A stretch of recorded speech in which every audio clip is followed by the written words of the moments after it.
Millions of us use dating apps every single day. It's just part of life now.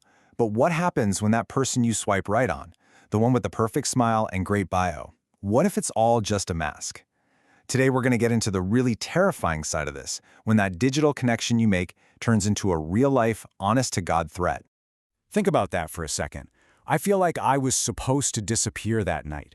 That's a real quote from a guy named Jake, whose story we're going to look at today. And wow, his words just perfectly capture the stakes here, right? We're not just talking about a bad date. We're talking about a situation that could have ended so differently. So what we've done is taken 4 separate, really disturbing true stories, all starting with catfishing that then spiraled into stalking and even physical danger. And what's wild is that when you line them all up, you start to see this chilling pattern emerge. It's like a playbook for predators. All right, so the first thing you notice in all these stories is that the danger, it didn't just pop up out of the blue. Nope. In every single case, long before things got physical, there were all these digital red flags. You can think of them like little glitches in the matrix of their online profile. Little signs that were screaming that something was very wrong. So, what are we talking about here? What were these red flags? Well, across all 4 stories, a few things kept coming up. First, the big one, refusing to ever get on a video call. Total classic. Then you have these vague, kind of suspicious profile details that just don't add up. Last-minute plan changes that feel weird. And of course, odd or even controlling messages. On their own, maybe you'd brush one of these off. But when they all start piling up, yeah, that paints a totally different and much scarier picture. Okay, let's take a look at Michael as a perfect example. On the surface, his profile was, well, perfect. He was using photos of some influencer, he was super charming, always attentive. But behind the scenes, it was a whole different story. He never showed his face on video. The excuse was always, oh, my phone was stolen or my laptop camera's busted. Classic. Meanwhile, he was constantly pressuring his victim for explicit photos, all while he's hiding who he is. And then, the kicker, right before they were actually supposed to meet, he drops the bomb and confesses the whole thing was a lie. A catfish. And then there's this other story, with a guy named Scott who matched with Jenna. Her Instagram profile looked pretty legit at first glance. 2,000 followers, not bad. But then he noticed something, just bizarre. She wasn't following a single other woman, not one. Think about that. Who does that? It's such a tiny detail, but it was this huge red flag, a major crack in the whole fake persona. And this is where a red flag goes from just being weird to being an active trap. So a guy arranges a date with someone named Rebecca at this kind of empty arcade bar. He pulls into the parking lot, and just as he parks, he gets this text. Please just come around back and help with my car. Right. She's claiming to have car trouble, conveniently located behind the building in this dark, unlit area right next to the woods.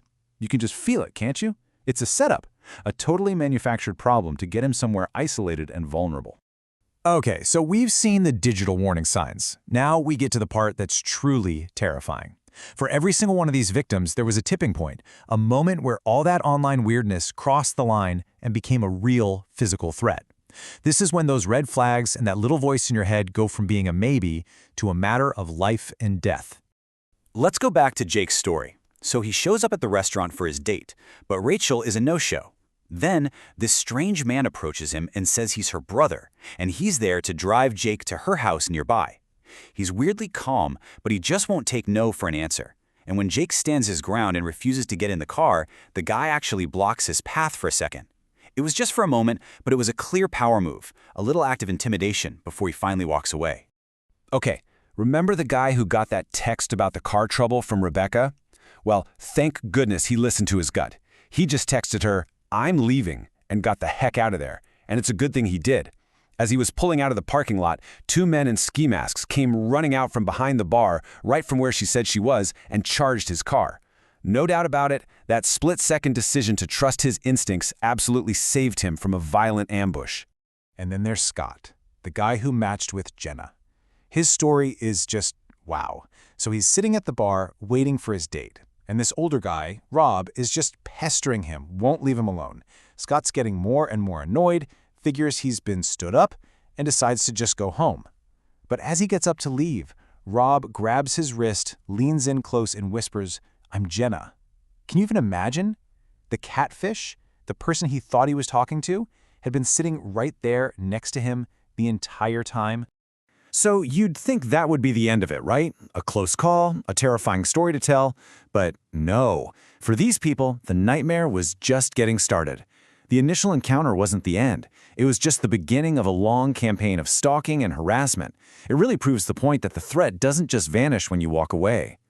Let's go back to Jake. His harassment just escalated in this terrifying, methodical way. First, right after the failed date, he gets a text, "You should have come with me." Chilling. The next day, he starts getting messages from random new numbers, and they're using his full legal name, a name that was not on his dating profile.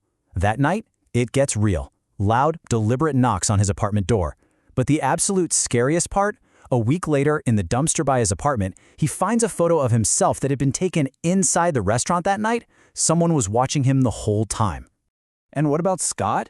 After he ran out of that bar, the catfish Rob literally followed him home. That same night, Scott hears this aggressive banging on his first-floor bedroom window, and the next morning, he finds this note stuck right there on the glass. "I'll be watching you." I mean, the predator didn't just find out where he lived. He turned his home, the one place you're supposed to feel safe, into a source of pure terror. And that brings us back to Michael, the first catfish we talked about. His harassment didn't stay online either. After his victim blocked him, he just showed up at their house. And when the police got there and arrested him, guess what they found on him? A knife. That right there is the ultimate proof, isn't it? This isn't just a game. This is how a digital lie escalates to a very real and potentially deadly threat.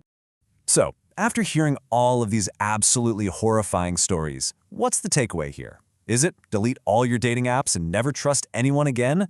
No, of course not. The real lesson here is about learning to trust the one tool we all have, the one thing that's literally built in to keep us safe. I mean, just look at this. It lays out the critical moment for every single person. And what's the one thing they all have in common? They listened to their gut. Jake said, "Something in my stomach told me not to go." Rebecca's date had alarms going off in his head. Scott just knew the whole thing was weird. They all had that feeling, that deep down instinct that something was wrong. And this is the most important part. They acted on it. They didn't brush it off to be polite. They didn't second guess themselves. And that action, that was their lifeline, literally. And let's be clear about what a gut feeling really is. It's not just some random anxiety or you being paranoid, no. It's your subconscious brain working at lightning speed, piecing together all those little red flags we talked about. The weird profile, the sketchy excuse, the controlling text, and screaming one clear message at you: danger. These stories prove without a shadow of a doubt that listening to that first instinct is probably the single most important thing you can do to keep yourself safe. So all of this really just leaves us with one final, pretty unsettling question to think about, doesn't it?